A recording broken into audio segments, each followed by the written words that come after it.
তো আগের পর্ব যেখানে শেষ হয়েছিল যেদিন দুপুরে, সেই দিন সন্ধ্যা থেকেই শুরু হচ্ছে পরের দিনের ভ্লগ। আর তোমাদের সবাইকে একটা কথা বলার, তোমরা আমার ভিডিও দেখছো, ভালোবাসা দিচ্ছ, কিন্তু তোমরা লাইক আর সাবস্ক্রাইব করছো না। দেখছো সকলেই, লাইক আর সাবস্ক্রাইবটা অবশ্যই করে দিও।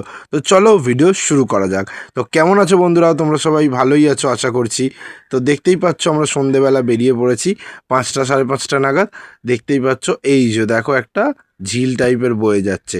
এখানে যাই ঝিল বা নদী যাই দেখবে না কেন, 58 গেট নদীর সাথে বা 58 গেট গঙ্গা যাই বলো তার সাথে সংযুক্ত রয়েছে। সন্ধেবেলা এমনি ঘুরতে বেরিয়েছিলাম।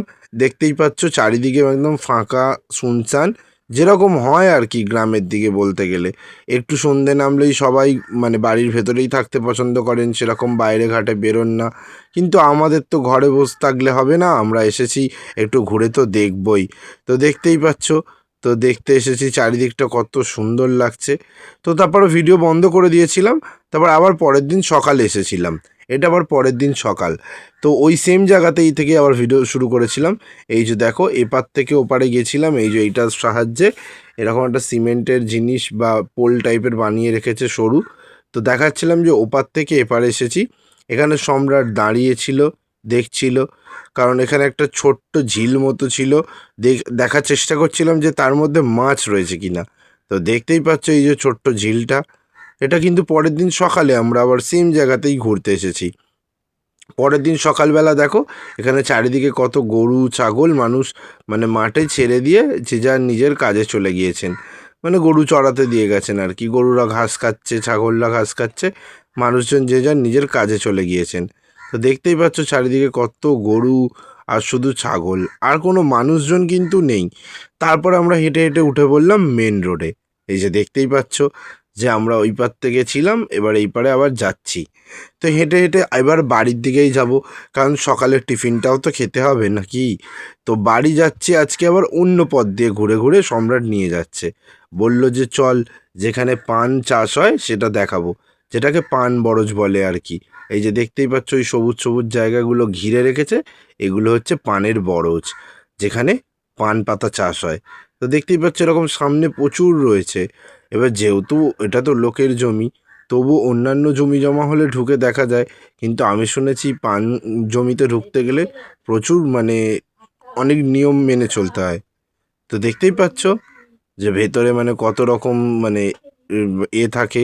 আমি শুনেছি যে স্নান না করে ঢোকা যায় না, অনেক রকম নিয়ম কানুন থাকে। তো বাইরে থেকে একটা দুটো উঁকি মেরে পান দেখতে পাচ্ছিলাম। তো দেখতেই পাচ্ছ এই দেখো, এইটাও একটা পানের বরজ, তোমাদেরকে দেখাচ্ছিলাম। মানে কত সুন্দর লাগছে, আমি কিন্তু কোনোদিন দেখিনি, এই প্রথমবার দেখছি। ওই দেখো ওই দিকটা কতটা বড়। এই যে এই আবার এই রাস্তা দিয়ে এলাম, এখানেও কোনো মানুষজন নেই। তখন বাজে ওই 10:30 11টা মতো, বাড়ির দিকে যাচ্ছিলাম।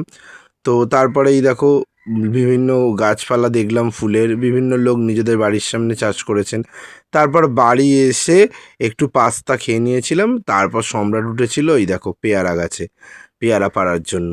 ওই দেখো কত পেয়ারা হয়েছে, জানি না তোমরা বুঝতে পারছো কি না ক্যামেরায়, কিন্তু প্রচুর পেয়ারা হয়েছে গাছে, মানে এত পেয়ারা হয়েছে। আর পেয়ারা খেতে তো আমি খুবই ভালোবাসি। তো আমিও বলছিলাম হ্যাঁ হ্যাঁ আরও অনেক পেয়ারা পাড়। তো দেখতেই পাচ্ছ, আর এই যে এটা হচ্ছে ওর মামার বাড়ি। যে দেখো যেখানে আমরা ছিলাম, এখানে প্রচুর পেয়ারা ছিল গাছে। আর সম্রাট পেয়ারা পাড়তে বাড়ির ছাদেই উঠে পড়েছিল। আর পেয়ারার সাথে সাথে এখানে কিন্তু আম গাছ, কাঁঠাল গাছ, এইসবও গাছও ছিল। আর ও দেখো বসে বসে ওখান থেকে পেয়ারা পাড়ছিল। আর দু একটা পেয়ারা নিচে পড়ে গিয়েছিল, যেগুলো পেকে গিয়েছিল, মানে কি পেকে গিয়ে পোকা হয়ে গিয়েছিল। আর পাকা পেয়ারাই তো পোকা বেশি হয়, যে সেটা সকলেই জানো। আর সাথে সাথে এই দেখো এইদিকে কত মানে পেয়ারা গাছের সাথে সাথে কিন্তু কাঁঠাল গাছও ছিল, আম গাছও ছিল। কিন্তু আমরা দুর্ভাগ্যবশত আমগুলো পারিনি, কারণ এই আম পারলে খাওয়া যেত না, প্রচণ্ড কাঁচা ছিল তো, যেহেতু প্রচণ্ড টক হতো। না হলে দেখো দাঁড়িয়ে দাঁড়িয়ে হাত পেয়ে যাওয়ার মতো কত আম। দেখো শুধু, দেখো চারিদিকে শুধু আম আর আম, গাছে দাঁড়িয়ে হাত পেয়ে যাওয়া যাবে। তারপর যে পেয়ারাগুলো পেরেছিল, সেই পেয়ারাগুলো সম্রাট কেটে নিচ্ছিল, সেগুলো আমরা খাবো বলে। তো সেগুলো খেয়ে দেই, তারপরেই বেরিয়ে পড়লাম মাছ ধরতে সম্রাটের মামার সাথে। মানে মামার সাথে আর কি মাছ ধরতে গেলাম। তো যেটা তোমরা অলরেডি শর্টসে দেখেছো আশা করি। তো সেই মাছ ধরার জন্য আমরা অনেক দূরে যাচ্ছিলাম, অনেক দূরে বলতে গ্রামের মধ্যেই হেঁটে হেঁটে। এবার যে মানে আমরা যে তোমাদের মাছ ধরার জায়গাটা দেখিয়েছি, তো সেখানে যাচ্ছি দেখো অন্য লোকের একটা জমির মাঝখান থেকে যাচ্ছিলাম। তো এখানে কি চাষ হচ্ছিল মামা বলেছিল, তো সেটা এই মুহূর্তে মনে পড়ছে না। তো দেখো কত কি চাষ হচ্ছে, অতি সাবধানে আমরা হেঁটে হেঁটে যাচ্ছি চারিদিক দিয়ে। তো এখান থেকে মামা যে জলে নামবে, মামা সাঁতরে উঠবে গিয়ে হচ্ছে যেখানে মানে আমি একটা ভিডিও পোস্ট করেছিলাম দেখবে একটা ব্রিজের ওপর দাঁড়িয়ে। তো এখান থেকে সেই ব্রিজটা কিন্তু অনেকটাই দূর, মামা ওই অবধি পুরো সাঁতরে যাবে, আর আমরা সেম রাস্তা যেটা দিয়ে হেঁটে এলাম সেখানেই হেঁটে যাব। আর মামা দেখো অলরেডি নেমে পড়েছে জলে, আর সম্রাট দাঁড়িয়ে রয়েছে, আর আমি ওপরে দাঁড়িয়ে রয়েছি, নামিনি কিন্তু আমি। এই যে দেখো চারিদিকে গাছপালা জঙ্গল, আর জল অনেক কম ছিল দেখে বুঝতেই পারছো আশা করি।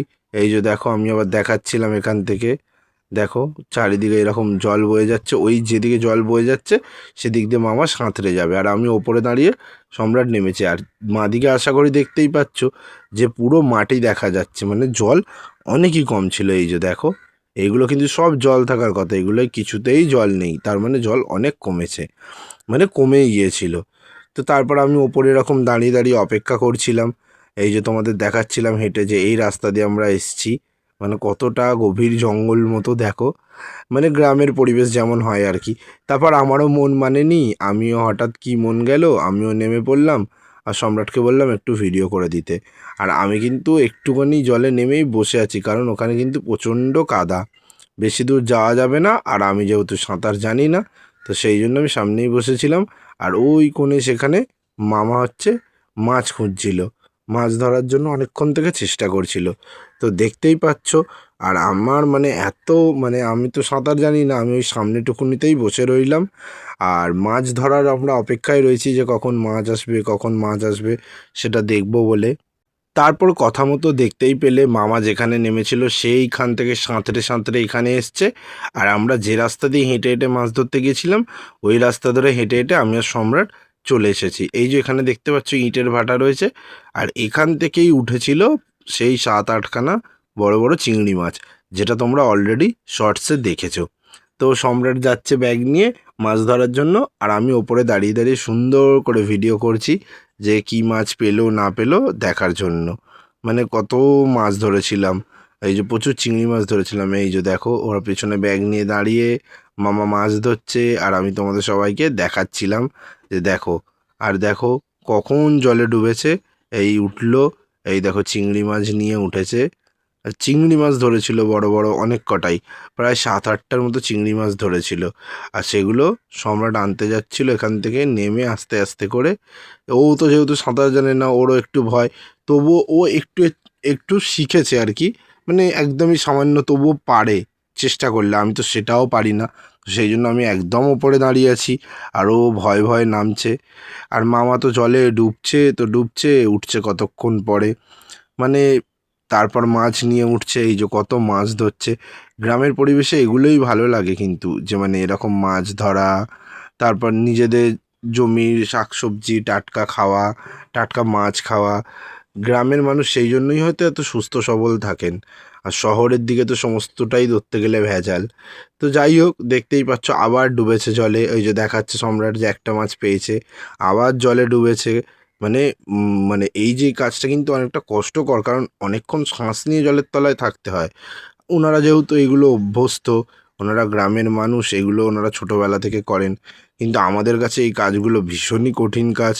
তো ওই যে কথাই আছে না, সবার দ্বারা সব কাজ হয় না, আমাদের দ্বারা কিন্তু এই কাজটা কখনোই হবে না, বিশেষ করে তো আমার দ্বারা। তারপর আমরা মাছ ধরা শেষ করে এই যে ইটভাটার সামনে থেকে হেঁটে হেঁটে বাড়ির দিকে যাচ্ছিলাম, আর আমি দেখছিলাম যে কিভাবে ইটগুলো তৈরি হয়, বা ওই মামার থেকে জানছিলাম। সম্রাট যেহেতু এটা সম্রাটের মামার বাড়ি, ও ছোটোবেলা থেকে আসে, ও জানে বিষয়টা, তো ওর থেকেও জিজ্ঞাসা করছিলাম, যে বলছিল এই রকম এইগুলো প্রথমে মাটি কাটা হয়, তারপর ওই মাটি দিয়ে ইটের একটা শেপ দেওয়া হয়, তারপর এই যে দেখতে পাচ্ছ ওখানে কাঁচা মাটি ওইগুলো পোড়ানো হয়, তারপর এরম ইট বেরোয়। এটাও কিন্তু ভীষণ কষ্টকরের কাজ। তারপরে এই যে আমরা বাড়ির দিকে যাচ্ছিলাম, কারণ এই যে ইটভাটার কাজটা এটা কিন্তু পুরোটাই হয় গরমকালে, কারণ বৃষ্টি পড়লে তো আর কাজ হবে না, তাই গরমকালেতেই কাজ হয়। এই সম্রাটকে বলছিলাম যে কী মাছ ধরেছি, দেখা সবাইকে। এই যে দেখো কত সুন্দর চিংড়ি মাছ ধরা হয়েছে। আমরা তো শুনেছিলাম যে আমরা আসার আগে মামা নাকি আরও বিশাল বড় বড় চিংড়ি মাছ ধরেছিল, তো তখন তো আমরা আসিনি, আর আমরা আসার পরেই মাছ ধরেছে, তো আমিও যেটা দেখলাম সেটাই তোমাদের সাথে শেয়ার করলাম। এই দেখো এবার আমরা বাড়ির কাছাকাছি চলে এসেছি, বাড়ি এসে স্নান টান করে খেতে বসে পড়েছি। এই যে দেখো ভাত ডাল একটা চচ্চড়ি মতো হয়েছিল, মাছের ঝাল, এই যে এইদিকে দেখো আবার দুটো মাছ দিয়ে গেল মামি। আমরা খেয়ে দিয়ে যেই বসেছি, কি জোর বৃষ্টি নেমেছে তার ধারণার বাইরে। এত জোর হাওয়া, এত জোর মেঘ ডাকছে, বৃষ্টি পড়ছে, কিন্তু ঠান্ডা হাওয়াটা বেশ ভালোই লাগছিল। কিন্তু সাথে সাথে যে জিনিসটা খুবই মানে আমাদের বিরক্ত করেছিল সেটা হচ্ছে কারেন্ট চলে যাওয়া, যেটা আমার আর সম্রাটের জন্য বিরক্তিকরের কারণ। কিন্তু ওনাদের তো ওটা অভ্যস্ত, আমাদের তো আরও অভ্যস্ত নই আমরা, তো দেখতেই পাচ্ছ। আর আমাদের কারেন্ট মানে বৃষ্টি যতই হোক আমাদের এখানে তো কারেন্ট যায় না শহরের দিকে, গ্রামের দিকে কারেন্ট যায়, ওনারা অভ্যস্ত। কিন্তু আমাদের খুবই অসুবিধা হচ্ছিল, কিন্তু এই যে হাওয়াটা দিল মন প্রাণ পুরো জুড়িয়ে গিয়েছে। এই দেখো ছাদে উঠে দেখাচ্ছিলাম তোমাদেরকে, চারিদিকে অবস্থাটা ছিল বীভৎস দেখার মতো। তো দুটো দিন গ্রামে বেশ ভালোই কাটলো, সুন্দর মনোরম পরিবেশে মাছ ধরা, তারপর জলে নামা, গ্রামের মানে পেয়ারা খাওয়া, আম খাওয়া, ঘোরা ফেরা, ভালোই কেটে গিয়েছিল। তো দেখা হবে খুব তাড়াতাড়ি পরের ভিডিওতে, ততদিন সবাই সুস্থ থেকো, সাবধানে থেকো, ভালো থেকো। আর অবশ্যই চ্যানেলটাকে কিন্তু সাবস্ক্রাইব করে দিও। তোমরা জানিও কেমন ভিডিও দেখতে চাও না চাও। তো দেখা হচ্ছে খুব তাড়াতাড়ি পরের ভিডিওতে। আর ভিডিওটা ভালো লাগলে অবশ্যই একটা লাইক করো, আর সাবস্ক্রাইব করতে কিন্তু একদমই ভুলো না। সাবস্ক্রাইব করে সঙ্গে থেকো, তোমরা সঙ্গে থাকলে আরও সুন্দর সুন্দর ভিডিও দিতে পারবো। তো এটাই বলার তোমাদেরকে, আরও সুন্দর সুন্দর ভিডিও দেওয়ার চেষ্টা করব। অবশ্যই সাবস্ক্রাইব করে সঙ্গে থেকো আর একটা লাইক করে দিও।